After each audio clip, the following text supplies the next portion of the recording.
نحمدہ و نصلی علی رسولہ الکریم اما بعد فاعوذ باللہ من الشیطان الرجیم بسم اللہ الرحمن الرحیم قال اللہ تبارک و تعالی الیوم اکملت لکم دینکم و اتممت علیکم نعمتی و رضیت لکم الاسلام دینا وقال النبی صلی اللہ علیہ وسلم انا آخر الانبیاء و انتم آخر الامم وقال فی مقام آخر قد کانت بنو اسرائیل تسوسهم الانبیاء کلما ہلک نبی خلفہ نبی وانا خاتم النبیین لا نبی بعدی وقال فی مقام آخر انا حظکم من الانبیاء وانتم حظی من الامم او کما قال علیہ الصلاۃ والسلام۔ میرے واجب الاحترام معزز بھائیوں اور بہنوں، آج کا ہمارا یہ سبق جو دارالعلوم ختم نبوت آرہ والا کی طرف سے باقاعدہ ماہانہ دروس کی شکل میں آج اس کا اجرا کیا جا رہا ہے۔ آج 15 ستمبر بروز جمعرات 2022 کو اس کا پہلا جو درس ہے یہ اس عنوان پر منعقد ہو رہا ہے کہ عقیدہ ختم نبوت کی عقلی اور شرعی حیثیت کیا ہے، عقل اور شریعت کی میزان میں عقیدہ ختم نبوت اپنے اندر کیا جامعیت رکھتا ہے، کیا فوائد رکھتا ہے، اور نسل انسانی کو اس عقیدے کی کیا ضرورت تھی۔ معزز سامعین اور سامعات، اس وقت پوری دنیا میں عقیدہ ختم نبوت کے حوالے سے امت مسلمہ اپنی ایک پہچان رکھتی ہے، اس لیے کہ سابقہ انبیاء کرام علیہم الصلاۃ والسلام وہ سارے نبی ایک پہچان رکھتے تھے، اور وہ ان کی پہچان یہ تھی کہ وہ اللہ کے رسول ہیں، اور وہ رسولوں کے اس سلسلے کے ایک فرد ہیں جن سے یا تو پہلے بھی رسول ہوتا ہے یا بعد میں بھی رسول ہوگا، اور یہ سلسلہ رسولوں میں اسی ترتیب پہ ایسے ہی چلتا رہا حتیٰ کہ ہمارے آقا حضرت محمد مصطفیٰ صلی اللہ علیہ وسلم تشریف لائے، اور ان کے تشریف لانے پہ یہ اصول، یہ قانون تبدیل ہوا، اور یہ بتلا دیا گیا کہ اللہ تعالیٰ کی طرف سے یہ بات واضح ہے کہ اب وہ آخری رسول ہیں، آخری نبی ہیں۔ پہلے رسولوں کے آنے کا سلسلہ تھا، اور اب سلسلہ یہ ہے کہ رسول نہیں آئیں گے۔ اب اس معاملے کو کلوز کیا جا رہا ہے۔ اس دنیا کے اس پورے سیٹ اپ کو آخر ایک نہ ایک دن تو ختم ہونا تھا، اور جب اس کے اختتام کی طرف بات جا رہی تھی اور اس کو ختم کرنے کی طرف لے جایا جا رہا تھا، تو ضروری تھا کہ اس نظام کائنات کی کلوزنگ سے پہلے باضابطہ طور پر اللہ کا دین بھی مکمل ہو جائے، خدا کا پیغام بھی پورا ہو جائے، اور کوئی بات کسی بھی درجے میں ادھوری نہ رہ جائے۔ اللہ تعالیٰ نے اس دنیا کو بنانے سے پہلے اس عقیدہ کی اہمیت اور اس کی ضرورت کے پیش نظر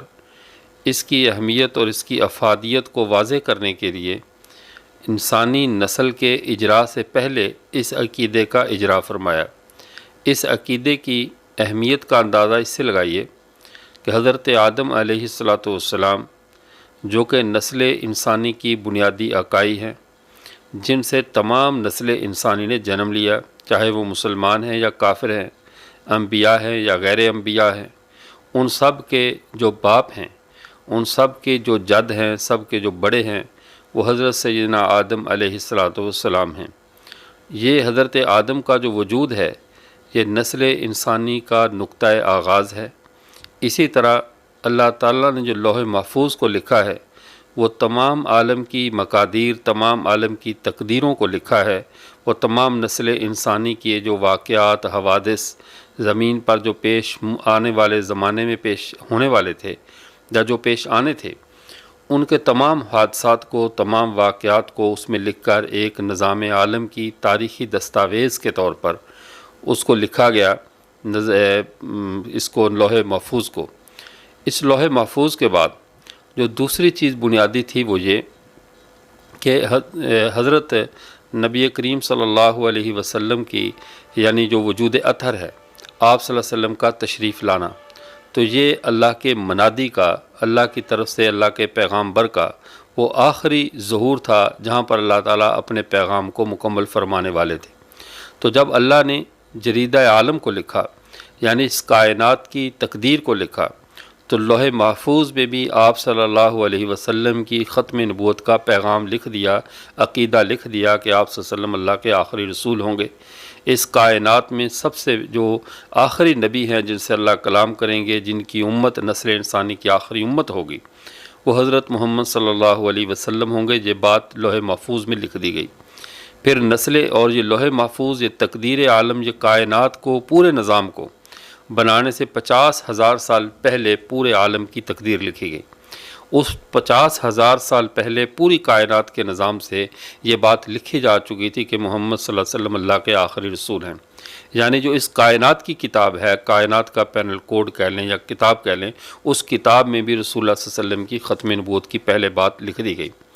پھر کائنات کے پہلے انسان حضرت آدم علیہ السلام ہیں،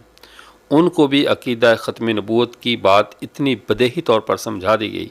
اتنا واضح طور پر ان کو بتلا دیا گیا تاکہ کسی قسم کا یہ ابہام نہ رہے، اور نسل انسانی میں یہ عقیدہ نسل در نسل منتقل ہوتا رہے کہ حضرت محمد صلی اللہ علیہ وسلم اللہ کے آخری رسول ہیں، ان کے بعد کوئی رسول نہیں ہے۔ کنز المال میں حدیث مبارکہ موجود ہے، حضرت نبی کریم صلی اللہ علیہ وسلم نے ارشاد فرمایا، لما نازل آدم بالہند استوحشا، جب اللہ نے حضرت آدم علیہ السلام کو ہندوستان کی سرزمین پہ نازل فرمایا تو انہوں نے پورے عالم میں، چونکہ تنہا انسان تھے، انہوں نے اس بات کی وحشت کو محسوس کیا، تنہائی کو محسوس کیا۔ تو ان کی اس تنہائی کو دور کرنے کے لیے اللہ نے حضرت جبرائیل علیہ السلام کو بھیجا۔ انہوں نے آ کر باضابطہ یہاں پر آ کر اذان دی۔ جب اذان دے کر ان کی وحشت کو دور کرنا چاہا تو اس دوران جب اشہد ان محمد رسول اللہ کہا،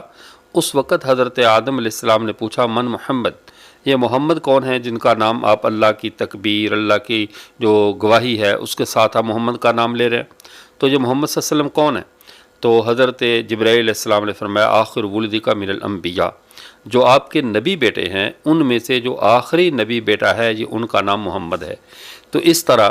جو کائنات کے پہلے فرد تھے جن سے نسل انسانی کا ارتقاء ہوا، جن سے نسل انسانی کا اجرا ہوا، ان کو بھی عقیدہ ختم نبوت پہلے بتا سمجھا دیا گیا، اور باقاعدہ ان کی بھی پشت پہ اس بات کی مہر لگا دی گئی کہ اللہ کے آخری نبی چونکہ آپ کی نسل سے آنے والے ہیں، اور یہ علامت بھی نسل در نسل چلے اور ان تک پہنچ جائے، اپنے حقدار تک پہنچ جائے۔ پھر تیسری چیز جو اللہ کی طرف سے اعلانات کا بورڈ ہے، جہاں پہ اللہ کی طرف سے احکامات اترتے ہیں، اللہ کی احکامات کی پہلی تجلی گاہ ہے، یا پہلی یوں کہہ لیجئے کہ وہ محبت وحی ہے جہاں اللہ کا حکم اترتا ہے، وہ اللہ کا عرش ہے۔ تو اللہ تعالیٰ نے اپنے عرش پر بھی حضرت محمد عربی صلی اللہ علیہ وسلم کی رسالت اور ختم نبوت کو لکھ دیا، تاکہ تمام کائنات، چاہے وہ انسان ہیں، چاہے وہ جنات ہیں، چاہے وہ حجر و شجر ہیں، پوری کائنات کی فطرت میں، مزاج میں اور خمیر میں یہ بات بیٹھ جائے کہ محمد صلی اللہ علیہ وسلم اللہ کے آخری رسول ہیں۔ ان کے بعد سلسلہ رسالت، سلسلہ نبوت اس کی جو ہے وہ ختم ہو جائے گا، اس کے بعد کسی کی ضرورت نہیں رہے گی۔ جب یہ بات کنفرم ہوئی، اب اس عقیدے کی عقلی ضرورت کیا ہے؟ یہ تو اس کی وہ اہمیت تھی جس کو بدیہی بنانے کے لیے، جس کو واضح کرنے کے لیے اللہ تعالیٰ نے جو 3 بنیادی اکائیاں ہیں جن سے نسل انسانی کا اجرا ہے۔ ایک بنیادی چیز وہ دستاویز جس میں تمام عالم کی تقادیر لکھی ہیں، جسے لوح محفوظ کہتے ہیں۔ دوسرا وہ بنیادی یعنی سانچہ، وہ بنیادی جس کو عقائی کہہ رہے ہیں، حضرت سیدنا آدم علیہ السلام کا وجود، کہ جو نسل انسانی کے بھی اور سلسلہ نبوت کے بھی پہلے نبی ہیں۔ اور پھر تیسرے نمبر پہ جو کائنات کے حوادث اور واقعات کا جو بورڈ ہے، جس کے اوپر تمام خدائی اعلانات آویزاں ہوتے ہیں، سب سے پہلے ان پہ جلوہ فگن ہوتے ہیں، یعنی عرش الہی۔ تو ان سب پر سب سے پہلے رسول اللہ صلی اللہ علیہ وسلم کی ختم نبوت کا اعلان کر دیا گیا، تاکہ کسی قسم کا کوئی ابہام باقی نہ رہے اور نسل انسانی کے خمیر اور گٹی میں یہ بات شامل ہو جائے کہ محمد صلی اللہ علیہ وسلم اللہ کے آخری رسول ہیں۔ اب اس کے بعد اگلے مرحلے کی طرف چلیے۔ اس کی جو ہم نے کہا عقلی وجوہات کیا ہیں، عقلی طور پر اس کی کیا ضرورت ہے۔ اب عقلی طور پر اس بات کو سمجھیے کہ کوئی بھی چیز ہے، انسان جب تک پائے تکمیل تک نہ پہنچائے اور اس کو ادھورا ختم کر دے تو اس کو کبھی بھی مستحسن نظر سے نہیں دیکھا جاتا، اچھی نگاہ سے نہیں دیکھا جاتا۔ ایک انسان کارخانہ بناتا ہے، ابھی اس میں مشینری آدھی لایا تھا، آدھی نہیں لایا، اور اس نے اپنے ارادے کو چھوڑ دیا اور سارے کارخانے کو ختم کر دیا۔ اس طرح کھیت کو کاشت کیا، ابھی فصل پکی نہیں، اس کا فائدہ اٹھایا نہیں اور پوری کھیت میں ہل چلا کر اس کی فصل کو تباہ کر دیا۔ ایک آدمی نے پوری زندگی میں محنت کی، نوکری کی، اور جس دن اس نے اپنی مسند پر بیٹھنا تھا اور اس کو نوکری مل چکی اور وہ کو اعلیٰ عہدے پر ترقی کرتے کرتے پہنچ چکا تھا، جو اس کی زندگی کی ایک حسرت تھی، اس پر پہنچنے کے بعد عین اس دن اس نے استعفیٰ دے دیا، جو اس کی یعنی چارج لینے کا دن تھا، انتظام سنبھالنے کا دن تھا۔ تو عقل انسانی اس بات کو کبھی پسند نہیں کرتی، وہ ہمیشہ ہر چیز میں تکمیل کی طرف، ہر چیز میں کمال کی طرف نسل انسانی کا سفر جاری رہتا ہے۔ اب اس معاملے کو سمجھ لیجئے، اگر اللہ تعالیٰ ختم نبوت کے عقیدے کے بغیر نبوت کے معاملات کو، اپنے پیغامات کو پایہ تکمیل تک پہنچائے بغیر اس کائنات پہ قیامت قائم کر دیتے، اس کائنات کو ختم کر دیتے، تو یہ کیسی چیز ہوتی کہ اللہ کی باتیں پوری ہوئی نہیں، اللہ کی خلافت کا کچھ صحیح مظہر سامنے آیا نہیں، اور حتیٰ کہ یہ پوری کائنات ابس ہی وقت گزار کر چلی گئی اور یہ اس بات کے قابل بھی نہ بن سکی جس کا اللہ تعالیٰ نے اعلان فرمایا تھا اور فرشتوں کے سامنے بطور فخر کے یہ اظہار کیا تھا کہ میں انسانوں میں زمین پر اپنا ایک خلیفہ بنانے والا ہوں۔ ایسا کوئی شخص نہ مل سکا کہ جو مقام خلافت تک پہنچتا اور جس کے اوپر اللہ کے تمام کلام اور احکامات پورے ہو جاتے، اور اس سے پہلے دنیا کو ختم کر دیا گیا۔ تو یہ ایک ایسا نقص تھا جو خدا کی ذات کی طرف منسوب ہوتا۔ اس نقص سے بچانے کے لیے ضروری ہے کہ ایک ایسا عقیدہ ہو جو عقیدہ یہ بات بتائے کہ اب دنیا پائے تکمیل کو اپنے ہر انسانی درجے میں جہاں تک کمال ہو سکتا ہے، انسان اپنے اس کمال کو پہنچ چکا ہے۔ اگر انسان اس کمال کو پہنچ چکا ہے تو اب اس کے بعد اس کے لیے اللہ کا با کمال کلام بھی ان کے ساتھ آخری کلام کر لے، اور اس کے بعد اللہ کی کسی کلام کی ضرورت نہ رہے۔ تو اللہ تعالیٰ نے ہمارے پیارے پیغمبر حضرت محمد مصطفیٰ صلی اللہ علیہ وسلم کو مخاطب ہو کر جب یہ ارشاد فرمایا، الیوم اکملت لکم دینکم واتممت علیکم نعمتی ورضیت لکم الاسلام دینا، اے محمد صلی اللہ علیہ وسلم، ہم نے آج کے دن تم پر دین کو مکمل کر دیا، یعنی تکمیل دین کا جو کام تھا، تکمیل دین کا جو مرحلہ تھا، وہ آج ان نسل انسانی اس مقام پہ پہنچ گئی ہے کہ اللہ کا دین مکمل ہو چکا۔ جب دین مکمل ہو چکا تو ہر عقل مند انسان جانتا ہے کہ تکمیل کے اوپر کوئی بھی اضافہ ہو وہ تکمیل کو عیبدار کرتا ہے، تکمیل میں حسن پیدا نہیں کرتا۔ ایک انسان کا جسم مکمل ہے اور اس کے جتنے اعضاء ہیں، 2 ہاتھ ہیں، 2 پاؤں ہیں، 2 آنکھیں ہیں، 1 زبان ہے، لیکن جب اسی کے اندر کسی بھی ایک جزو کا، کسی ایک عضو کا اضافہ کر دیا جائے، آنکھیں 2 کی بجائے 3 کی جائیں تو انسان کا چہرہ بگڑ جائے گا، خوبصورت نہیں ہوگا۔ زبانیں منہ میں 1 کی بجائے 2 ہوں، یا اسی طرح ہاتھ 2 ہوں یا ہاتھ 3 ہوں یا پاؤں 3-4 ہوں یا سر 2 ہوں، تو یہ انسان کی خوبصورتی نہیں بلکہ انتہا درجے کی بدصورتی بنتی ہے۔ جب ایک چیز کی تکمیل کا اعلان اللہ تعالیٰ خود فرما دیں تو اس دین کے اوپر ایک رائی کے دانے برابر بھی اگر کوئی اضافہ کرے نبوت کے اعتبار سے کہ میں نبی ہوں اور اللہ کی طرف سے یہ کمی رہ گئی تھی اور میں اس کو پورا کرنے کے لیے آیا ہوں، ایک ہے اسی دین میں اجتہاد کا رہنا، اسی دین کے پیروکاروں کی ضروریات کا پورا کرنا، ان ضروریات کے پورا کرنے کے لیے اس امت کے علماء مجتہدین کا اسی دین کے دائرے کی حدود میں رہتے ہوئے غور و فکر کرنا، کوشش کرنا، تدبر کرنا اور عوام کے مسائل حل کرنا، یہ دین میں اضافہ نہیں ہے، یہ اس دین کی ضروریات کا پورا کرنا ہے اور اس کے اصول دین کے اندر موجود ہوتے ہیں، یہ کوئی نیا اضافہ نہیں ہے۔ لیکن اگر ایک ایسی نبوت کا، ایک ایسے دین کا اس کے اوپر اضافہ کریں کہ جو خود کہے کہ میں ملحم من اللہ ہوں، میں اللہ کی طرف سے ہدایت پاتا ہوں، میرے اوپر وحی نازل ہوتی ہے، تو گویا کہ در حقیقت یہ اللہ کے اس کلام کو جھٹلا رہا ہے کہ اللہ تعالیٰ تو فرما رہے میں نے تو مکمل کر دیا ہے۔ تکمیل کے بعد اب کون آ کر جھوٹ بول رہا ہے کہ نہیں ابھی یہ چیز کی کمی تھی اور مجھے اب بھیجا گیا ہے کہ قیامت کے قریب جا کر میں لوگوں کو اس معاملے میں راہ راست پہ لاؤں، تو گویا کہ تکمیل میں اضافہ تکمیل کو عیبدار کرتا ہے۔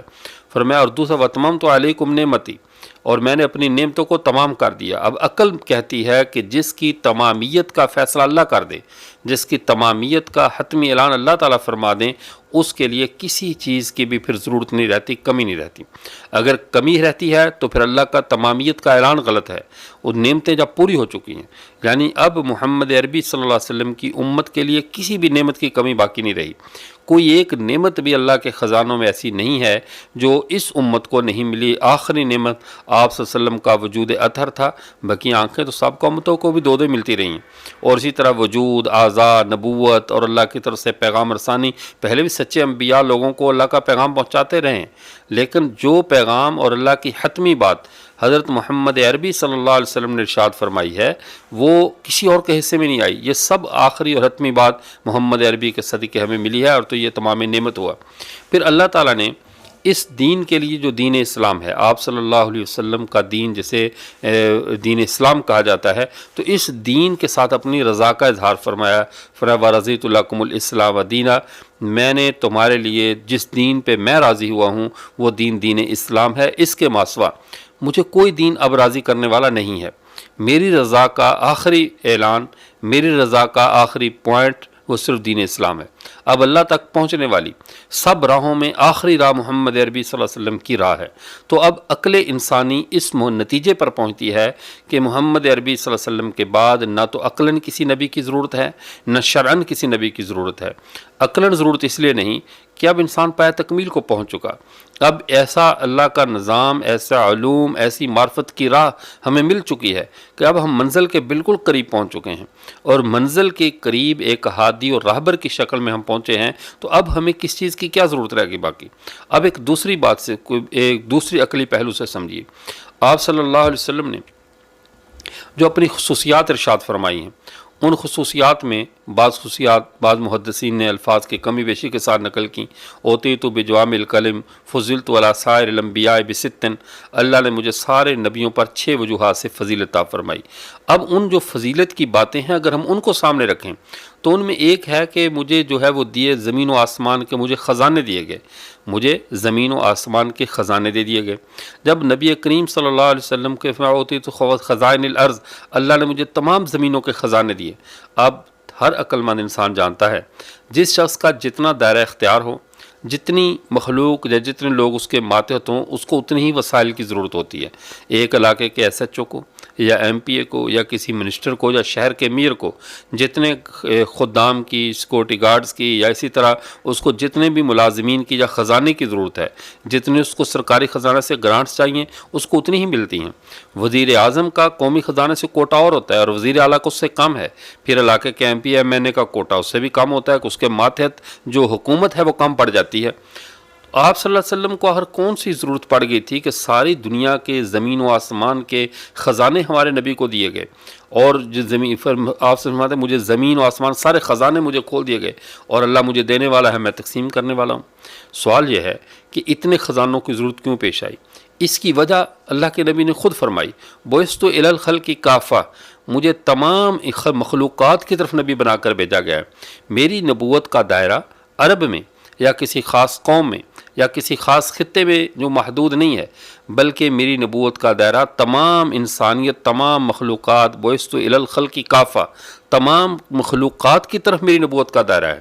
جب دائرہ نبوت پوری مخلوقات کی طرف ہے تو اسی اعتبار سے قومی خزانہ چاہیے، اسی اعتبار سے آپ صلی اللہ علیہ وسلم کو جو ہے وہ پروٹوکول چاہیے، اسی حساب سے ملازم اور خدام چاہیے.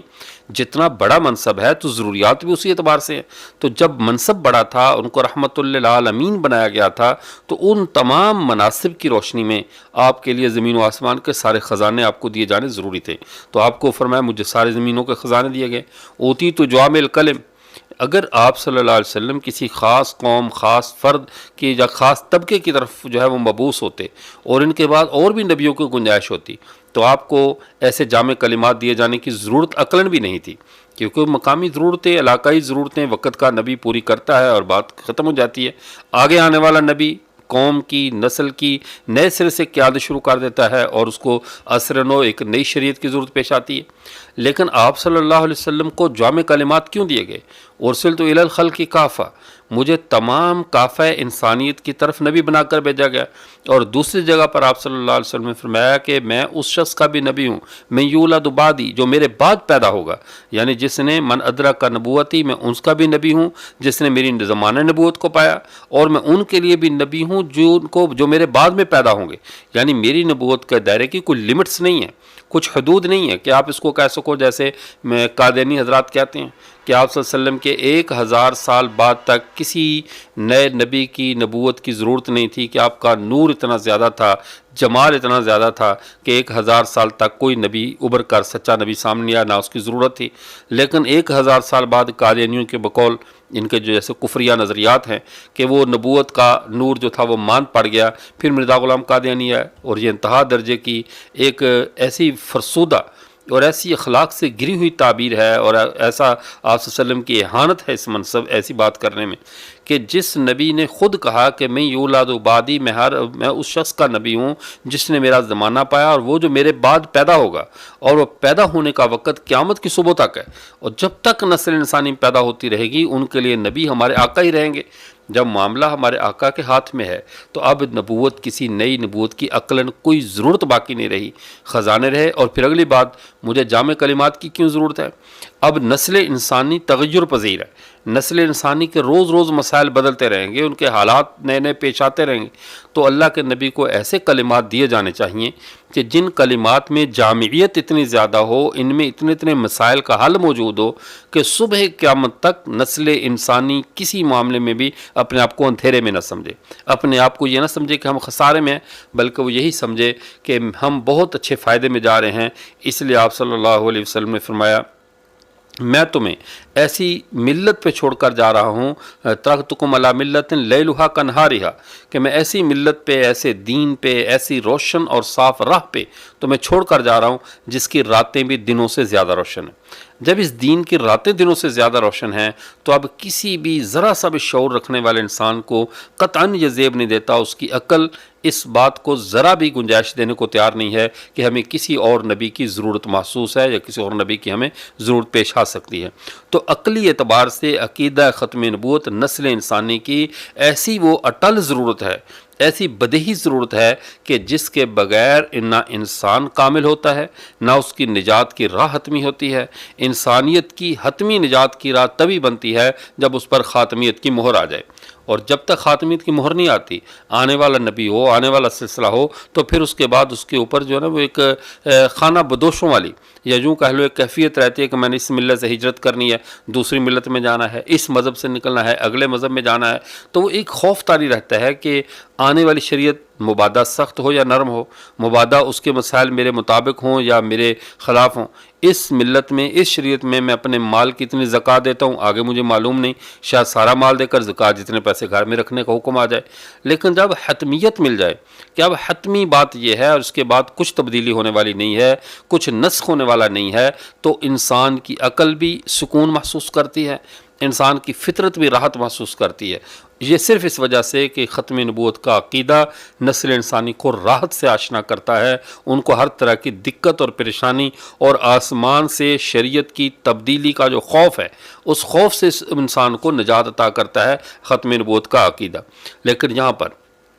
یہ بات بھی ذہن میں رہے، عام طور پر لوگ یہ سمجھتے ہیں کہ ختم نبوت کا خاتم کا مطلب ہوتا ہے شان والا، یا قادیانی لوگوں کو دھوکہ دینے کے لیے بات کرتے ہیں کہ خاتم النبیین کا مطلب ہے شان والا نبی۔ ختم نبوت یہ شان کے لیے نہیں ہے، چونکہ لفظ خاتم جب کسی امتی کے لیے آئے تو معنی شان کا دیتا ہے، جیسے خاتم المحدثین، خاتم الشعراء، علامہ شاہ کشمیری خاتم المحدثین ہے، غالب خاتم الشعراء ہے۔ تو جب عام انسانوں کے لیے یہ لفظ آئے گا تو اس کا مطلب جو ہے وہ صرف فضیلت، شان اور منقبت ہے، لیکن جب رسول اللہ صلی اللہ علیہ وسلم کے لیے لفظ آتا ہے تو یہ شان اور منقبت کے لیے نہیں آتا، یہ ان کے منصب کو بیان کرنے کے لیے آتا ہے، یہ ان کے منصب کی وضاحت کے لیے آتا ہے۔ خاتم کا لفظ امت کے لیے شان کے، عزت کے معنی میں ہو سکتا ہے، لیکن نبی کے لیے یہ منصب ہے، یہ صرف شان نہیں ہے، کیونکہ اگر شان ہو تو کسی نبی کی کسی مخصوص شان پر ایمان لانے کی اتنی تاکید نہیں کی جاتی کہ عرش پہ بھی لکھا ہوا ہو، لوح محفوظ میں بھی لکھا ہوا ہو، اور تمام نسل انسانی کو نسل در نسل اس لفظ کا سبق پڑھایا جائے کہ محمد صلی اللہ علیہ وسلم اللہ کے آخری نبی ہیں۔ تو خاتم النبیین اگر صرف شان کا جملہ ہوتا تو تمام نسل انسانی کو اس پر ایمان لانے کا بار بار اس پر پابند نہ کیا جاتا۔ تو یہ منصب کا بیان ہے، شان کا بیان نہیں ہے۔ اور اگلی بات ایک اور بھی سمجھ لیں، سابقہ نبیوں کی پہچان کا طریقہ اور ہوتا تھا۔ یہ نقلی بات کو سمجھ لیں کہ سابقہ نبیوں کی پہچان کیسے ہوتی تھی کہ وہ ہر نبی آتا تھا اور آنے والے نبی کی بشارت دیتا تھا، بتاتا تھا کہ آنے والا نبی آئے گا اور اس طرح ہوگا اور اس طرح ہوگا، اس کی یہ فضائل ہیں، اس کی یہ شکل و صورت ہوگی، یہ حلیہ ہوگا۔ تو وہ اس نبی کی جو پوری یعنی اسکیچ تیار کر کے نبی کا خاکہ قوم کے سامنے رکھتا تھا تاکہ آنے والی نسل نئے نبی کو پہچاننے میں خطا نہ کرے۔ لیکن ہمارے پیارے پیغمبر صلی اللہ علیہ وسلم کے آنے کی ایک علامت اور تھی، یہ نہیں بیان کیا جاتا تھا کہ یہ خاکہ بیان کریں آنے والے کا، بلکہ یہ چیک کیا جاتا تھا کہ کہیں یہ کسی آنے والے کی خبر تو نہیں دے رہا، اس لیے کہ سابقہ نبیوں کی سچائی کی دلیل یہ تھی کہ وہ آنے والے کی خبر دیں، اور ہمارے پیغمبر کی سچائی یہ ہے کہ وہ آنے والے کی نفی کریں، آنے والے کا اقرار نہ کریں۔ جیسا کہ حضرت ابو عبیدہ رضی اللہ تعالیٰ عنہ جب وہ جنگ یرموک میں تھے تو اس وقت وہاں کے جو حامان غالباً جس طرح کا کوئی بادشاہ تھا، رومی جنرل، اس نے باقاعدہ پیغام بھیجا کہ اپنے قبیلے کے جو سب سے عقل مند انسان ہیں اس کو ذرا مجھ سے مذاکرات کے لیے بھیجو، میں آپ کے مذہب کے بارے میں پوچھنا چاہتا ہوں۔ اب جب انہوں نے حضرت خالد بن ولید رضی اللہ تعالیٰ عنہ کو بھیجا، جب حضرت خالد بن ولید رضی اللہ تعالیٰ عنہ کی مجلس میں پہنچے تو اس نے اور بہت سے سوالات کے ساتھ ایک سوال یہ بھی کیا کہ کیا تمہارے پیغمبر نے کہ اعلیٰ اخبر نبیوں کا، کیا تمہارے نبی نے تمہیں یہ خبر دی ہے کہ اس کے بعد کوئی نبی ہوگا، اس کے بعد کوئی نیا نبی آنے والا ہے، اس کی خبر دی ہے؟ یہ چیک دیکھو کیسے کیا جا رہا ہے، ہمارے پیارے پیغمبر کی نبوت کو پرکھا جا رہا ہے کہ بعد والے نبی کی خبر کے ساتھ کہ کیا تمہارے نبی نے کسی قسم کے ذلی بروزی، کسی قسم کے تشریح، غیر تشریح، شرعی غیر شرعی، کسی بھی درجے میں کسی نبی کی خبر دی ہے تمہارے نبی نے؟ حضرت خالد بن ولید رضی اللہ تعالیٰ فرمایا اللہ ہمارے نبی نے تو ایسی کوئی خبر نہیں، ولیکن بلکہ ہمارے نبی نے جو ہمیں خبر دیا ہے وہ یہ کیا ہے کہ لا نبوت آبادی لا نبی آبادی، ہمارے نبی نے تو ہمیں یہ خبر دی ہے کہ میرے بعد کوئی نبی نہیں ہے۔ تو یہ وہ عقیدہ تھا جس کی ہمارے پیارے پیغمبر صلی اللہ علیہ وسلم کی چیک کیا جاتا تھا، جس عقیدے کی بنیاد پر کہ اگر محمد صلی اللہ علیہ وسلم اپنے بعد کسی بھی نبی کی خبر دیتے تو یہ ہمارے نبی کے کذاب ہونے کی علامت تھی، جھوٹا ہونے کی علامت بن جاتی کہ یہ سچے نہیں ہیں۔ لیکن آپ صلی اللہ علیہ وسلم کا یہ کہنا کہ لا نبی آبادی، میرے بعد کوئی نبی نہیں ہے، یہ ہمارے نبی کا سچا ہونے کی علامت ہے۔ ان علامتوں سے اہل کتاب ہمارے پیغمبر کو پرکھتے تھے کہ کیا یہ کذاب ہیں یا صادق ہیں۔ تو جب انہوں نے یہ سوال کیا تو وہ یہی پرکھنا چاہتے تھے کہ یہ سچے نبی ہیں یا جھوٹے نبی ہیں۔ تو جب حضرت خالد بن ولید رضی اللہ تعالیٰ نے وضاحت کر دی کہ نہیں ہمارے نبی نے تو ہمیں یہ خبر دی ہے کہ ان کے بعد کوئی نبی نہیں ہے، تو اس رومی جنرل نے کہا وانا علی ذالک من الشاہدین، اس بات پر میں بھی گواہ ہوں کہ پھر تمہارے نبی اللہ کے سچے نبی ہیں، کہ آخری نبی کی جو علامات ہماری کتابوں میں مذکور ہیں وہ کتابوں کی علامات ہی یہ بتلا رہی ہیں کہ محمد صلی اللہ علیہ وسلم اللہ کے آخری نبی ہوں گے، ان کے بعد کوئی نبی نہیں ہے۔ اور جو آخری جیسے سابقہ نبی وہ اگر آخری کی آنے والے نئے کی خبر نہ دیتے تو وہ ان کی صداقت کے لیے عیب ہوتا، ہمارے نبی آنے والے کی خبر دیتے تو جو صداقت کے لیے عیب تھا۔ تو اس لیے آپ صلی اللہ علیہ وسلم کی پہچان ہی اس بات سے کی جاتی تھی کہ کسی نئے نبی کی خبر تو نہیں دے رہے۔ تو عقل و نقل کے ترازو میں عقیدہ ختم نبوت یہ بتلانے کے لیے کافی ہے کہ ہمارے نبی حضرت محمد صلی اللہ علیہ وسلم اللہ کے آخری رسول ہیں۔ پھر اس عقیدے کے لیے اگر ہم عقلی طور پہ دیکھیں تو ہمارے معاشرے میں ایک بات کو کیا اتنا کہہ دینا کافی نہیں ہوتا کہ یہ بات آخری ہے؟ جب ہم نے اپنے نبی حضرت محمد صلی اللہ علیہ وسلم کو اللہ کا آخری نبی مان لیا تھا، اللہ کا نبی مان لیا، اب ان کی ہر بات کو ہم نے سچ مان لیا، تو آپ سے اتنا فرماتے ہیں میرے بعد کوئی نبی نہیں ہے، تو قدم قدم پہ وضاحت کرنے کی، قدم قدم پہ تاکید کرنے کی ضرورت کیوں پیش آ گئی؟ اتنی بدیہی سچائی، اتنی واضح بات جب ہمارے نبی نے کہا دیا میں آخری ہوں تو اس کی وضاحت نہ کی جاتی، آگے مزید تفصیلات میں نہ جایا جاتا، بس اتنا کافی تھا کہ میں آخری نبی ہوں، بس بات ختم۔ لیکن آپ صلی اللہ علیہ وسلم نے نہ صرف وضاحت فرمائی بلکہ کسی بھی درجے میں کہیں پر بھی کوئی اشتباہ پیدا ہو سکتا تھا، عقیدہ ختم نبوت کے منافی کسی بھی درجے کا کوئی خیال پیدا ہو سکتا تھا، تو آپ صلی اللہ علیہ وسلم نے فوراً اس کی تردید فرمائی، حتیٰ کہ اگر بعض رسومات جن کا ختم کرنا نبی کے لیے ضروری تھا، اگرچہ ان رسومات کو ختم کرنے کے بدلے میں ہمارے آقا صلی اللہ علیہ وسلم کو بہت زیادہ ایک جس کو کہتے ہیں سماجی مزاحمت کا سامنا کرنا پڑا، پوری سوسائٹی آپ صلی اللہ علیہ وسلم کے مد مقابل اٹھ کر کھڑی ہو گئی، حالانکہ وہ کام ایسا فرض و واجب نہیں تھا، آپ سب نہ بھی کرتے تو معاملہ ایسا ایشو نہیں تھا، لیکن آپ صلی اللہ علیہ وسلم نے وہ کام کیے اس لیے کہ آپ کے بعد کوئی نبی نہیں تھا۔ جیسے اس کی مثال اپنے منہ بولے بیٹے کی جو بیوی ہے، کیا وہ منہ بولا بیٹا سگا بیٹا بن جاتا ہے؟ اس کو سگے بیٹے کے حقام مل جاتے ہیں؟ اس کی بیوی کیا سگی بہو بن جاتی ہے کہ اس کے ساتھ بیٹے کی وفات یا طلاق کے بعد اس سے شادی نہیں ہو سکتی؟ تو یہ مسئلہ وضاحت کرنا ایسے، چونکہ پورے عالم معاشرے میں یہ ایک اخلاقی خرابی پھیلی ہوئی تھی جس کو آئلی خرابی کہہ سکتے ہیں، سوسائٹی کی خرابی کہہ سکتے ہیں، کہ وہ منہ بولے بیٹے کو حقیقی بیٹوں جیسا سمجھتے تھے۔ جب اس کو حقیقی بیٹوں جیسا سمجھتے تھے تو اب وہ کیا کرتے، اس کی بیوی کو وہ اپنی بہو اور بیٹی کا درجہ دیتے تھے، اور وہ طلاق دے دیتا یا فوت ہو جاتا تب بھی سسر اس سے شادی نہیں کرتا تھا کہ یہ منہ بولا بیٹا گویا کہ حقیقی بیٹے کی طرح ہے۔ اب ایک ایسی رسم تھی جس کا توڑنا ضروری تھا، چونکہ اب نیا نبی آنے والا نہیں تھا۔ جب کوئی نیا آنے والا نہیں ہے تو اس رسم کو توڑ کر اللہ کے دین کو غالب کرنا، اللہ کے نظام کو بالادستی دینا اب ضروری تھا۔ تو جب صلی اللہ علیہ وسلم کے منہ بولے بیٹے حضرت زید رضی اللہ تعالیٰ عنہ نے یہ کیا کہ اپنی بیوی کو طلاق دے دی، تو آپ صلی اللہ علیہ وسلم کو اللہ کے حکم سے آپ صلی اللہ علیہ وسلم ان سے شادی کر لی۔ اب جب یہ بات ہوئی تو ایک پورا سماج آپ صلی اللہ علیہ وسلم کے مد مقابل اٹھ کر کھڑا ہو گیا، اور پوری سوسائٹی مقابلے پہ آ گئی کہ یہ کیسے نبی ہیں، اپنی بہو سے شادی کر رہے ہیں۔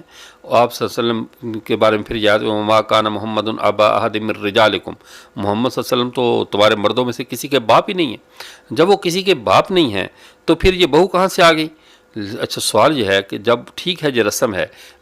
جب منہ بولا بیٹا حقیقی بیٹا نہیں بن جاتا، اسلام نے اس کی وضاحت کر دی، تو اس رسم کا توڑنا انہی سے ضروری ہے کیا یہ رسم سیدنا ابوبکر صدیق نہیں توڑ سکتے تھے؟ یہ رسم حضرت عمر رضی اللہ تعالیٰ کے ذریعے ختم نہیں کروائی جا سکتی؟ ولاکر رسول اللہ، لیکن یہ اللہ کے رسول ہے، چونکہ عالمگیر برائیوں کو وہی شخصیت توڑ سکتی ہے، ختم کر سکتی ہے جس کا مزاج جس کا مقام عالمگیر ہو، جس کا درجہ عالمگیر ہو، صبح قیامت تک جو لوگوں کے لیے مقتدا ہو اور متنازع نہ بنے، کسی بھی درجے میں وہ اپنے ماننے والوں کے لیے متنازع نہ ہو۔ اور یہ نبی کا ایک منصب ہوتا ہے کہ اپنے ماننے والوں میں متنازع نہیں ہوتا۔ غیر ماننے والوں کی تو بات نہیں، وہ تو کفار ہوتے ہیں، ماننے والوں میں کبھی اس کی ذات، اس کے منصب کے بارے میں تنازع پیدا نہیں ہوتا کہ وہ نبی تھا نہیں تھا کیا ہے، تو اس کی ذات یہ بات ماننے والی ہے یا نہیں ماننے والی، ایسا تنازع ایمانیات کے باب میں نبی کے معاملے میں امت کا نہیں ہوتا۔ ہاں اجتہادی امور میں جہاں پہ روایات کا تعارض آ جائے تو وہ بھی راوی کے نقل، خطا اور عدم خطا، ثواب، ان باتوں پہ بحث ہوتی ہے۔ بحثیت نبی کی بات ایسی ہوتی ہے کہ اس کو لیا جاتا ہے، اس کو چھوڑا نہیں جاتا۔ اب اس بات کو لیکن ہمارے پڑوسی مذہب اسلام کا جو پڑوسی مذہب ایک نیا یا اسلام کا ایک باغی مذہب کہہ رہے ہیں جو مسلمانوں سے بغاوت کر کے نکلے، قادیانی، ان کا پہلا اختلاف ہی ان کے اندر یہ ہوا کہ مرزا قادیانی نبی تھا یا نہیں تھا۔ لاہور والے پیغامی اس بات پہ ڈٹ گئے کہ وہ نبی نہیں، محض ایک مجدد تھا، اور جو اصل قادیانی تھے وہ ڈٹے رہے مرزا بشیر الدین محمود کے پیچھے کہ نہیں وہ نبی تھا۔ تو اپنے نبی جس کو اتنا سال مانا، اس کے بعد پہلا کوئی اختلاف کہ اس کے منصب کے بارے میں اختلاف ہو جائے، یہ قادیانیوں نے نمونہ پیش کیا ہے یا اپنی جھوٹی نبوت میں نمونہ پیش کیا۔ اس کا اسلام کے اور خیر کے نمونوں میں کہیں بھی انبیاء کے سلسلے میں اس کی مثال آپ کو نہیں ملے گی۔ اب بات کو سمجھیے، جب حضرت محمد صلی اللہ علیہ وسلم نے فرمایا ولاکن رسول اللہ، وہ اللہ کے رسول ہے، یعنی رسول کا منصب اتنا بڑا ہوتا ہے کہ کسی رسم کو توڑنے کے لیے رسول کا ہونا ضروری ہے، رسول اس کو اچھی طرح اس رسم کو توڑتا ہے۔ جب وہ رسول ہیں تو کیا اسی رسول کا اس رسم کو توڑنا ضروری تھا؟ اپنے منہ بولے بیٹے کی بہو سے شادی کرنا اسی نبی کے لیے ضروری تھا؟ تو اللہ نے کہا جی بالکل، وہ اللہ کے رسول ہے، وہ خاتم النبیین، یہ خاتم النبیین بھی ہیں، ان کے بعد چونکہ کوئی اور نبی نہیں ہے کہ اس کام کو کسی نئے نبی کے لیے چھوڑ دیا جائے، اس لیے یہاں پہ خاتم النبیین کا معاملہ ہے، لہٰذا یہ رسم یہیں پہ ختم کی جائے گی۔ تو اس لیے اللہ نے آیت ختم نبوت کو اتارا کہ وہ خاتم النبیین ہیں، ان کے بعد کوئی اور نبی نہیں، وہ اللہ کے رسول ہے۔ اور منہ بولے بیٹے کی بیوی سے، بہو سے طلاق کے بعد یا اس کے فوت ہونے کے بعد شادی نہ کرنا، یہ ایسی عالمگیر برائی تھی کہ جس کو ختم کرنے کے لیے عالمگیر بندے کی ضرورت تھی۔ تو باہر کیا فرض کرنے کا مقصد یہ تھا، آپ صلی اللہ علیہ وسلم کی ختم نبوت اور آپ کا آخری ہونا، عقلاً اور نقلاً جب ایک دفعہ کہہ دیا گیا یہ آخری ہے، تو آپ صلی اللہ علیہ وسلم نے اس معاملے میں اتنی حساسیت کا مظاہرہ کیوں کیا؟ اللہ نے اس معاملے میں حساسیت کے ساتھ اس عقیدے کو کیوں بار بار نقل فرمایا؟ قرآن پاک کی 20 آیات آپ صلی اللہ علیہ وسلم کی ختم نبوت پہ دلالت کرتی ہیں۔ جیسے قرآن پاک میں جو سورہ بقرہ میں پہلے 6 نمبر ایمانیات کے بیان کیے گئے، ان میں بھی یؤمنون بما انزل الیک وما انزل من قبلک، کہ جو آپ پر ایمان لائے، آپ پر نازل ہونے والا اور آپ سے جو پہلے نازل ہونے والی وحیاں ان پر ایمان لانا ہے، اور اس کے بعد کوئی ایسی وحی آنے والی نہیں ہے جس پر ایمان لانے کا ہمیں مکلف بنایا گیا اور ہمیں پابند کیا گیا ہو۔ اس لیے کہ اگر ہمارے نبی صلی اللہ علیہ وسلم کے بعد کوئی نبی آنا ہوتا تو سب سے زیادہ ضروری تھا کہ اس کا ہمیں تعارف کروایا جاتا، ہمیں اس کے بارے میں تفصیلات بتائی جاتی، لیکن ہم پورے ذخیرہ شریعت کو اٹھا کر دیکھ لیں، کتاب و سنت کو، احادیث کو، امت کے اجماع کو، تو کسی جگہ پر بھی نئے نبی کے آنے کے کوئی ذرہ برابر بھی ہمیں ثبوت یا آثار نہیں ملتے کہ کسی بات میں پتہ چلے کوئی نیا نبی آ سکتا ہے۔ نئی نبوتوں کے راستے تو بند کیے گئے۔ پھر اس معاملے میں اتنی حساسیت کیوں کی گئی؟ آپ صلی اللہ علیہ وسلم کے چونکہ سچے نبیوں کا آنے کا دور تو محمد عربی صلی اللہ علیہ وسلم پہ ختم ہو گیا، اب ختمی نبوت کی وجہ سے آپ صلی اللہ علیہ وسلم پر سچے لوگوں کی جو آخری فرد تھے، سچے اللہ کے فرستادہ نبیوں کے، اللہ کے بھیجے ہوئے نبیوں کے جو آخری نبی تھے وہ تو محمد صلی اللہ علیہ وسلم تھے، لیکن یہ منصب اتنا ذیشان ہے، اس منصب کا اتنا پروٹوکول ہے کہ بہت سے حریص لوگ اس منصب کی حرص کریں گے، اس منصب کی طرف وہ ان کے ہاتھ لالچی ہاتھ بڑھیں گے۔ ان کی خبر بھی رسول اللہ صلی اللہ علیہ وسلم نے دی، جیسے سابقہ سارے نبی ہمارے آقا صلی اللہ علیہ وسلم کی خبر دیتے رہے، ہمارے آقا صلی اللہ علیہ وسلم نے بعد میں آنے والے سارے کذابوں کے بارے میں خبر دے دی۔ آپ صلی اللہ علیہ وسلم نے ارشاد فرمایا، یاتون من بعدی ثلاثون کذابون دجالون، میرے بعد 30 یا اس سے بعض روایت میں ہے 30 و اکثر، 30 یا اس سے بھی زیادہ کذابون دجالون، کذاب اور دجال آئیں گے، کلہم یزعم انہ نبی، ان میں سے ہر ایک یہ گمان کرے گا کہ میں نبی ہوں، لیکن آپ یہ بات ذہن میں رکھیں، انا خاتم النبیین لا نبی بعدی، میں اللہ کا آخری نبی ہوں، میرے بعد کوئی نبی نہیں ہے۔ آپ صلی اللہ علیہ وسلم نے آنے والوں کو چھوٹا موٹا کذاب نہیں کہا، عام چھوٹا موٹا جھوٹا ہو تو اس کی بات کو، جھوٹ کو کوئی پکڑ سکتا ہے، وہ کذابون دجالون، کذاب ہوں گے اور دجال قسم کے کذاب ہوں گے، ان کے فراڈ کو، ان کے مکر کو عام آدمی نہیں پکڑ سکے گا، ان کی یعنی شیطانیت کے عام آدمی تلا نہیں پا سکتا۔ اس دور کے قادیانیوں کو دیکھیں، اگر مرزا قادیانی تھوڑا سا بھی شریف ہوتا، تھوڑی سی بھی اس میں شرافت کی رمق ہوتی، یا کسی معاملے میں اس نے خیر کی بات اس کی زبان سے یا اس کی ملت کی طرف سے سرزد ہوئی ہوتی، تو شاید مسلمان دھوکہ کھا جاتے کہ شاید یہ کذاب نہیں ہے، لیکن اس کے ایک ایک لمحے، ایک ایک اس کے سانس، اس کی ایک ایک عبارت تحریر نے یہ بتلایا کہ جن کذابوں کی رسول اللہ علیہ وسلم نے خبر دی تھی، یاتون من بعدی ثلاثون کذابون دجالون، کہ انتہا درجے کے مکار اور دجال قسم کے کذاب آئیں گے، مرزا قادیانی اس پہ پورا اترا ہے۔ اب اگلی بات کو سمجھ لیجیے، عقیدہ ختم نبوت اگر ہم عقل کی روشنی میں دیکھیں تو اس کے بعد ہمیں کسی نئی نبوت کی ضرورت نہیں پڑتی، حتیٰ کہ خود مرزا غلام قادیانی بھی شروع میں اسی عقیدے کا قائل اور اس پر کاربند رہا کہ محمد عربی صلی اللہ علیہ وسلم کا دین حتمی دین ہے، اس کے بعد میں کیسے کوئی دعویٰ کر کے کافروں میں ہو جاؤں، میں کافر نہیں ہونا چاہتا، ہمارے نبی اللہ کے آخری نبی ہیں۔ اب اگلی بات کو سمجھ لیں، جب عقلی طور پر اس دین میں کسی اور کی گنجائش نہیں رہی تو نقلی طور پر اللہ نے کوئی گنجائش نہیں چھوڑی، رسول اللہ صلی اللہ علیہ وسلم نے گنجائش نہیں چھوڑی، اور آپ صلی اللہ علیہ وسلم کو خاتم النبیین کے منصب پر اس طرح فائز کیا کہ اس کو محض ایک صفت نہیں رہنے دیا۔ اگر صفت ہوتی کہ خاتم النبیین ہونا بھی ایک صفت ہے تو صفت سابقہ نبی میں پائی جاتی، جیسے مکلم ہونا، اللہ سے ہم کلام ہونا، حضرت موسیٰ کی بھی صفت ہے، آپ صلی اللہ علیہ وسلم بھی اللہ سے ہم کلام ہوئے، اور حضرت آدم علیہ السلام کے بارے میں بھی آپ صلی اللہ علیہ وسلم میں آیا کہ وہ مکلم ہیں، متکلم ہیں، انہوں نے بھی اللہ سے کلام کیا، لیکن ایک صفت ہے وہ عمومی،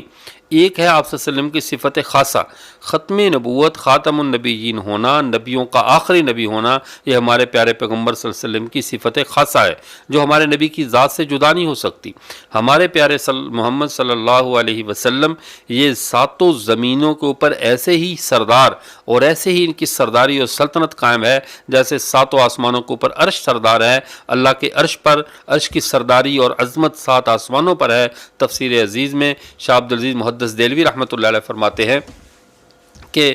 یہ آپ صلی اللہ علیہ وسلم کی سرداری، آپ صلی اللہ علیہ وسلم کی عظمت ان 7 زمینوں پر ایسے ہی قائم ہے، اور پوری روئے زمین پہ کائنات میں کوئی ایک ذرہ بھی ایسا نہیں ہے جو ہمارے پیارے پیغمبر صلی اللہ علیہ وسلم کی ختم نبوت کے دائرے سے باہر ہو۔ اور پھر اس عقیدہ ختم نبوت نے ہمیں کیا دیا ہے؟ اس عقیدہ ختم نبوت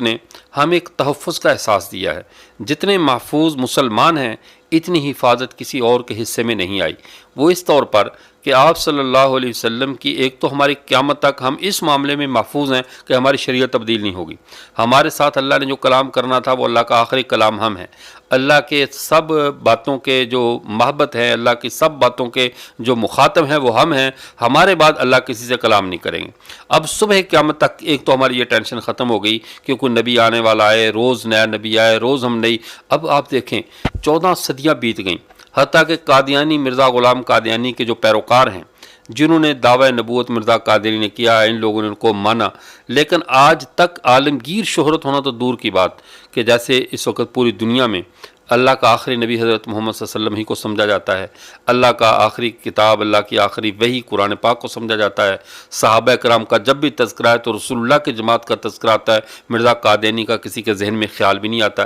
اس سے پہلے بھی تو 100 کے قریب کم و بیش کذاب گزر چکے ہیں، کسی کی طرف انسان کا ذہن نہیں جاتا، چونکہ ہمیشہ جو حقائق ہوتے ہیں وہ دماغوں میں جگہ پاتے ہیں، وہ دلوں میں قرار پکڑتے ہیں۔ وساوس کو نہ تو کوئی ان کی قانونی حیثیت ہوتی ہے، نہ وساوس کا کوئی تاریخی قد و قامت ہوتا ہے، ان کا کوئی مقام ہوتا ہے کہ جب بھی آدمی کے ذہن میں دوبارہ کبھی خیال ہے تو پرانا وسوسہ یاد آ جائے۔ لیکن جو امر واقعہ ہے وہ انسانوں کے دل و دماغ میں پیوست ہوتا ہے، وہ کبھی دل و دماغ سے جدا نہیں ہوتا۔ اب صبح قیامت تک جب بھی صحابہ کا تذکرہ آئے گا، عشرہ مبشرہ کہا جائے گا تو وہ خاص صحابہ مراد، خلفائے راشدین تو خاص صحابہ مراد، بدریین کہا جائے تو وہ فلاں، اہل بیت کہا جائے تو آپ صلی اللہ علیہ وسلم کا وہ خاص خاندان مراد۔ اسی طرح قرآن پاک کتاب کہی جائے تو یہی اللہ کی کتاب، قبلہ کہا جائے تو بیت اللہ۔ تو یہ وہ بدیہی سچائی ہے جس نے اس امت کو ایک وحدت کے دھارے میں پرو رکھا ہے، اور پوری امت بحیثیت امت اپنے تشخص کو محفوظ کیے ہوئے ہے عقیدہ ختم نبوت کی وجہ سے۔ اب اگلی بات کو سمجھ لیں، اس عقیدہ ختم نبوت کا قیامت تک کا تو ہمیں تحفظ ملا، لیکن کیا مرنے کے بعد بھی ہمیں اس کا تحفظ ہے؟ اس کی وضاحت بھی خاتم النبیین کی حضرت نبی کریم صلی اللہ علیہ وسلم کے ایک صحابی ہے حضرت خارجہ بن زید رضی اللہ تعالیٰ عنہ، انہوں نے جب ایک ان کا سردار تھے انصاریوں کے، اس انصار کے سردار تھے، انہوں نے گلیوں میں مدینہ میں جاتے ہوئے اچانک گرے اور فوت ہو گئے، ہارٹ اٹیک ہوا، جو بھی مسئلہ بنا، تو وہاں کے لوگ آئے، آ کر ان کو اٹھا کر ساتھ لے کر چلے گئے، ان کے اوپر چادر ڈال دی۔ جب چادر ڈال دی گئی تو یہ وفات کے بعد ان کی فوت ہو چکے تھے کہ اچانک ایک آواز آنے لگی کہ سنو سنو، انصتو انصتو، خاموش ہو جاؤ خاموش ہو جاؤ۔ اب سب حیران ہو کر دیکھنے لگے کہ یہ آواز کہاں سے آ رہی ہے، تو دیکھا تو حضرت خارجہ بن زید رضی اللہ تعالیٰ عنہ ان کے منہ پہ، ان کی زبان سے کوئی فرشتہ منادی بول رہا تھا یا کوئی کلام کر رہا تھا۔ اب وہ آپ صلی اللہ علیہ وسلم کی شان بیان کر رہے ہیں کہ آپ صلی اللہ علیہ وسلم یہ خاتم النبیین ہیں، اور ان کا تذکرہ پہلی کتابوں میں بھی موجود ہے، یہ اللہ کے آخری رسول ہیں، ان کی بات کو مانو اور اسے لازم پکڑو۔ یعنی عالم برزخ میں جا کر حضرت خارجہ بن زید رضی اللہ تعالیٰ عنہ پیچھے خبر دے رہے ہیں نسل انسانی کو، حضرات صحابہ کو، اور پوری قیامت کی صبح تک کے لوگوں کو، کہ ایک ہے شریعت کا بتانا، ہمارے لیے تو اتنی بات کافی ہے، ہمیں کوئی محشر میں بھی نہ بتایا جائے، ہمیں کہیں بھی دوبارہ نہ بتایا جائے کہ نہ ہمیں کوئی اس پہ ثبوت چاہیے، نہ ہمیں کوئی آسمانی معجزہ چاہیے، نہ ہمیں کوئی زمین و آسمان کے نظام میں کوئی سے بڑی گواہی چاہیے۔ جب ہمارے پیغمبر نے کہہ دیا کہ میں اللہ کا آخری رسول ہوں، اب اس کے بعد ہمیں کسی بھی درجے میں اپنے دل کی تسلی کے لیے کوئی ہمیں زمینی اور آسمانی شہادت نہیں چاہیے، ہمارے ماننے کے لیے ہمارے پیغمبر کا فرمان کافی ہے۔ لیکن اس کے باوجود اس عقیدے کی اہمیت کے پیش نظر عالم برزخ سے بھی خبر نشر کی گئی، باقاعدہ کتاب اللہ سے بھی، احادیث رسول سے بھی، اور عالم جو برزخ ہے اس میں حضرت خارجہ رضی اللہ تعالیٰ عنہ روح کے نکلنے کے بعد پیغام دے رہے ہیں، آپ صلی اللہ علیہ وسلم اللہ کے آخری رسول ہیں، ان کو مانو اور ان پر ایمان لاؤ، یہ بات سچ ہے، یہ بات سچ ہے کہ اللہ کے رسول آخری رسول ہیں۔ عالم برزخ کی بات ہو گئی، اب آئیے عالم حشر میں۔ عالم حشر کے بارے میں بھی رسول اللہ صلی اللہ علیہ وسلم نے ہمیں جو معلومات دی ہیں، ان معلومات کے حق ہونے میں کائنات کی ہر بات میں شبہ ہو سکتا ہے، ہر انسان کی بات میں شبہ ہو سکتا ہے۔ ہمارے پیارے پیغمبر صلی اللہ علیہ وسلم کی بات ہر شک و شبہ سے بالاتر ہے۔ ہمارے پیارے پیغمبر صلی اللہ علیہ وسلم نے قیامت کے دن نبیوں کو جھنڈے جس جھنڈے کے نیچے جمع ہوں گے، یعنی ہر قوم اپنے نبی کے جھنڈے کے ساتھ آئے گی، ہر قوم اپنے نبی کے پرچم کے ماتحت ہوگی، لیکن ایک پرچم جسے لوائے حمد کہتے ہیں، جس میں اللہ کی حمد اور بزرگی کا جھنڈا جو ہاتھ میں ہوگا، فرمایا لواء الحمد یومئذ بیدی ولا فخر، اللہ کی حمد کا جھنڈا میرے ہاتھ میں ہوگا۔ یعنی تمام نسل انسانی روز محشر انبیاء سمیت جس کے جھنڈے کے نیچے جمع ہوں گے وہ ہمارے آقا صلی اللہ علیہ وسلم ہوں گے۔ دوسری چیز فرمایا آپ صلی اللہ علیہ وسلم نے وَنَا خَطِيبُهُمْ یوم القیامتی ولا فخر، میں قیامت کے دن ان لوگوں کی طرف سے خطیب میں ہوں گا جو اللہ کے دربار میں بات کروں گا، اس پہ میں کبر نہیں کرتا۔ تو یہ خطابت کا منصب محشر میں جب بڑوں کی سٹی گم ہو جائے گی اور سب یا ربی نفسی یا ربی نفسی کر رہے ہوں گے، ایسے دور میں کسی کو اگر جرت خطاب ہوگی تو وہ اس شخص کو ہوگی، اس ہستی کو ہوگی جو امام الانبیاء حضرت محمد مصطفیٰ صلی اللہ علیہ وسلم ہے، تو وہ اس دن خطاب فرمائیں گے۔ اس کے بعد اللہ آپ صلی اللہ علیہ وسلم نے خود وضاحت فرمائی کہ انا اول من تنشق عنہ الارض فاکسر حلۃ من حلل الجنہ، میں پہلا شخص ہوں گا جسے قبر سے اٹھایا جائے گا، جنت کا لباس پہنایا جائے گا، ثم اقوم عن یمین العرش، میں اللہ کے عرش کی دائیں سائڈ پہ کھڑا ہو جاؤں گا، لا ينبغي احد من الخلائق ان يقوم ذلك المقام غیری، اللہ کی مخلوقات میں کسی میں یہ دم نہیں ہوگا کہ میری جگہ پر کوئی اور بندہ کھڑا ہو جائے۔ یعنی یہ اپنے ماننے والوں کو تسلی دے دی کہ اللہ کے عرش کی طرف دیکھ لینا، دائیں سائڈ پہ میں کھڑا ہوں گا تمہاری سرپرستی کے لیے، تمہیں سنبھالنے کے لیے۔ پھر پل صراط پہ، شفاعت پہ، حتیٰ کہ جنت کا جو دروازہ ہے، آپ صلی اللہ علیہ وسلم انا اول من یقرع باب الجنہ، میں پہلا شخص ہوں گا جو جنت کا دروازہ کھٹکھٹاؤں گا۔ یعنی یہ امت آنے کے اعتبار سے سب امتوں سے آخری امت ہے، لیکن یہ جنت میں جانے کے اعتبار سے سب امتوں سے پہلی امت ہے۔ ایک حدیث مبارکہ آخر میں سنا کر اپنی بات کو ہم ختم کرتے ہیں۔ حضرت نبی کریم صلی اللہ علیہ وسلم سے مروی ہے، حضرت مولانا بدر عالم میرٹھی رحمۃ اللہ علیہ نے ترجمان السنہ میں اس حدیث کو نقل کیا، اور یہ عقیدہ ختم نبوت رکھنے کی وجہ سے ہمارے ایمان کو جلا بخشنے والی، ہمارے ایمان کو تازگی بخشنے والی یہ حدیث ہے، جس کے بعد ہم دنیا جہان کی کسی چیز کی بھی پرواہ نہیں کرتے۔ جیسے حضرات صحابہ کرام رضوان اللہ تعالیٰ علیہم اجمعین تھے، ان کو کتنا بھی کوئی نقصان ہو جاتا تھا تو وہ پہلے یہ معلوم کرتے تھے جنگوں میں، حادثات کے بعد، کہ دیکھو اللہ کے نبی کی کیا کیفیت ہے، وہ کس حالت میں ہے۔ حتیٰ کہ ایک انصاری عورت کے جب 4 بچے شہید ہوئے، یا خاندان کے افراد، خاوند بھی شہید، باپ بھی شہید، بچے بھی شہید، اتنے غم سے تو انسان پاگل ہو جاتا ہے، اس کے ہوش و حواس اڑ جاتے ہیں کہ میرا تو خاندان ختم ہو گیا۔ سب آ کر اس کو خبریں دے رہے ہیں، تیرا بیٹا بھی شہید ہو گیا، بھائی بھی شہید ہو گیا، خاوند بھی شہید ہو گیا، والد بھی شہید ہو گیا، لیکن اس کا کیا جواب ہے کہ مجھے صرف یہ بتاؤ میرے آقا حضرت محمد صلی اللہ علیہ وسلم کیسے ہیں، میرے آقا کی کیفیت کیا ہے۔ ان کا وہ تو ٹھیک ہے، ان کا نہیں، جب تک مجھے وہ نہیں دکھاتے مجھے تسلی نہیں ہوگی۔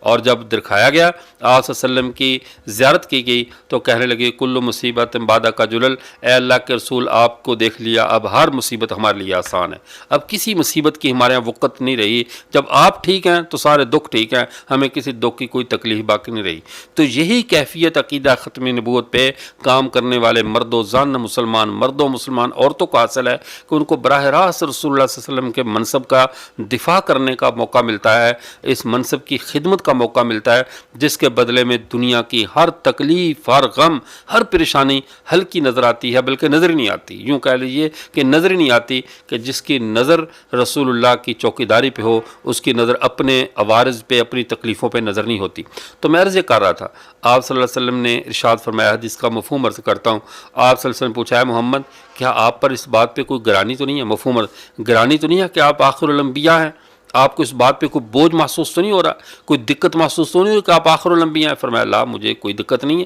میں بالکل اس میں کوئی پریشانی نہیں۔ فرمایا کہ اس بات پہ بھی کوئی دقت نہیں ہے کہ آپ کی امت ساری امتوں کی آخری امت ہے، یعنی اتنی بڑی ذمہ داری ہے، یہ کوئی چھوٹی بات نہیں ہے۔ قادیانیوں نے تو نبوت کو تماشا بنا کے رکھ دیا ہے، ان کے ہاں تو نبوت ایک نجومی اور پامشت کے درجے کی بات ہے، جو جتنی زیادہ پیشنگویاں کرے، جتنی زیادہ ان کے ہاں وہ غیب کی باتیں سنائے اور فضولیات چھوڑتا رہے، وہ اتنی جلدی نبی کے مقام پہ پہنچ جاتا ہے۔ نبوت کا منصب ایک پرہیبت منصب ہے، یہ کوئی چھوٹی بات نہیں ہے کہ اللہ اور بندوں کے درمیان سفارتکاری کرے، اللہ کا پیغام بندوں تک پہنچائے، بندوں کی سفارشیں خدا تک لے کر جائے، یہ کوئی چھوٹی بات ہے، بہت بڑی ذمہ داری ہے۔ حتیٰ کہ جب اللہ کے نبی صلی اللہ علیہ وسلم پر وحی نازل ہوتی تھی تو اتنا اس کا ثقل ہوتا تھا، اور یہ ایسی وحی ہے جس کے بارے میں اللہ کہتا ہے میں پہاڑوں پہ نازل کرتا تو وہ ریزہ ریزہ ہو جاتے، تو یہ کوئی چھوٹی ذمہ داری ہے۔ حضرت عائشہ رضی اللہ تعالیٰ کی روایت کا مفہوم ہے کہ میری ران کے اوپر آپ صلی اللہ علیہ وسلم نے سر رکھا ہوا ہے، آپ کے ران مبارک پہ، تو وہی اچانک نزول ہوا، قریب تھا کہ میری ہڈی ٹوٹ جاتی، اتنا بوجھ تھا اس کلام کا۔ تو لیکن آپ صلی اللہ علیہ وسلم فرمایا، کیا آپ کو پوچھا گیا کیا آپ جو ہے اس بات سے کوئی پریشان تو نہیں ہے کہ آپ آخری نبی ہیں؟ فرمایا نہیں۔ فرمایا اس بات سے بھی تو غمزدہ تو نہیں ہے کہ آپ کی امت اللہ کی میری طرف سے آخری امت ہے اور ان کے بعد کوئی امت نہیں ہوگی؟ فرمایا نہیں۔ فرمایا محمد جا کر اپنی امت کو میرا سلام عرض کر دو، اپنی امت کو میرا سلام کہہ دو۔ تو یہ امت وہ ہے جس کو اس دنیا میں جیسے ایک طبقہ حضرات صحابہ کا ہے، ایک طبقہ غیر صحابہ کا ہے، صحابہ کے طبقے کے لیے تو خیر فیصلہ بھی ہو چکا، ان کے لیے تو ہمیں پریشان کو قیامت بھی نہیں ہے، ان کا جو قیامت میں اعلان ہونا تھا وہ دنیا میں ان کا رزلٹ آ چکا ہے، اللہ نے فیصلہ سنا دیا، رضی اللہ عنہ ورضوا عنہ۔ جس کے لیے اللہ اپنی رضا کا اعلان کر دے، حتمی اعلان سنا دے، ان سے اللہ کبھی ناراض نہیں ہوتا، وہ اللہ کی رضا کا سرٹیفکیٹ لیے ہوئے ہیں، ان سے اللہ کبھی بھی ناراض نہیں ہوں گے، اللہ ان سے ہمیشہ ہمیشہ کے لیے راضی ہیں، اور میدان محشر صحابہ کے لیے پر قائم نہیں ہوگا کہ ان کا حساب ہو، وہ بخشے بخشائے ہیں۔ اور دوسرا طبقہ غیر صحابہ کا ہے، اور جو غیر صحابہ کا طبقہ ہے اس کو ختم نبوت کے اس عقیدے کی برکت سے اللہ تعالیٰ نے اپنے پیارے پیغمبر حضرت محمد صلی اللہ علیہ وسلم کی زبانی پوری امت مسلمہ کو سلام بھیجا ہے، کہا ہے محمد میری طرف سے اپنی پوری امت کو سلام کہہ دو۔ تو یہ ایسی سعادت ہے جس پر ہم جتنا بھی فخر کرے کم ہے، اور یقیناً عقیدہ ختم نبوت نے ہمیں اتنا قابل فخر بنا دیا ہے کہ ہمیں زمین و آسمان، عرش، پوری کائنات ہمیں جو ہے وہ اپنے اس منصب کے جو آخر الامم کا منصب ہے اور ہمارے نبی کا جو خاتم الانبیاء کا منصب ہے، ان منصبوں کے نیچے ہمیں کائنات کی ہر چیز ذرے سے لے کر افلاک تک اور جو ہر چیز ہمیں کم نظر آتی ہے اور ہمیں اپنے پیغمبر کا درجہ سب سے اونچا نظر آتا ہے۔ اللہ تعالیٰ ہمیں عقلی طور پر، نقلی طور پر ہر اعتبار سے عقیدہ ختم نبوت کے ساتھ جڑا رہنے کی اور ختم نبوت کے اس مبارک اور مقدس مشن کے لیے اپنی صلاحیتیں کھپانے کی توفیق عطا فرمائے۔ وآخر دعوانا الحمدللہ رب العالمین۔ ہماری اگر بہنوں نے کچھ سوالات یا کسی نے جو زوم ایپ پہ لائیو ہیں اگر پوچھنے ہیں تو وہ اس پہ میسج کر دیں، تو ہمارے جو ایڈمن صاحب ہیں وہ ان میسیجز کو پڑھ کر سوالات میرے سامنے رکھ دیں گے، اگر معقول ہوئے تو انشاءاللہ ان کے جوابات دے دیے جائیں گے، ورنہ ہم پھر دعا کروائیں۔ جی کوئی سوالات تو نہیں ہیں کمنٹس میں؟ دیکھیں میرا خیال پہ دعا کر لیں۔ بسم اللہ الرحمن الرحیم، اللہم صلی علی سیدنا محمد النبی الامی وعلی آلہ وسلم تسلیما، جزا اللہ تعالی عنا محمد ما هو اہلہ، ربنا ظلمنا انفسنا وان لم تغفر لنا وترحمنا لنکونن من الخاسرین،